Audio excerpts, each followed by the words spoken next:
మనకి వినాయక వ్రత కల్పం కథలో ఏం చెప్తారంటే, ఏదో పరమేశ్వరుడు ఎక్కడికో వెళ్ళాడు, ఇంటికి వచ్చాడు, పార్వతీదేవి లోపల బయట కాపుగా పెట్టింది, నువ్వెవరి అన్నాడు, నేను కాపలా ఉన్నాను లోపలికి వెళ్ళొద్దని ఆయన అన్నాడు, వీళ్ళిద్దరికి దెబ్బలాట వచ్చింది, యుద్ధం జరిగి త్రిశూలంతో తలకై తీసేశాడు అంటే పార్వతీదేవి ఏడిచింది, అందుకుని తీసుకొచ్చి గజముఖాన్ని పెట్టాడు. అది కాదు దాని అర్థం.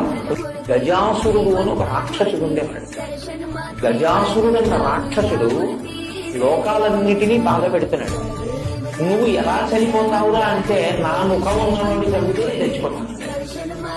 కాబట్టి ఇప్పుడు ఏనుగు ముఖంతో పిల్లవాడు రావాలి. కాబట్టి పరమశివుడు ఏమనుకున్నాడంటే, అమ్మవారి ఒంటి మీద ఉన్న పసుపుతో తయారు చేయబడిన వాడు కాబట్టి సాక్షాత్ శక్తి సంపన్నుడు. ఇటువంటి పిల్లవాడికి ఏనుగు ముఖం ఉంచితే గజాసుర సంహారం జరుగుతుంది. అందుకని ఆయన ఆ తలకాయని తొలగించి ఉత్తరాభిముఖంగా అమంగళకరంగా తల పెట్టుకుని నిద్రపోతున్న ఏనుగు ఎక్కడైనా ఉంటే దాని తల తెంచి తీసుకురమ్మన్నాడు. అది కైలాస పర్వత సానువుల్లో పడుకునుంది ఒక ఏనుగలాగా. దాని తల కోసి తీసుకొచ్చారు. అప్పుడు ఆ తల ఈ పిల్లవాడికి పెట్టి ప్రాణప్రతిష్ఠ చేశారు.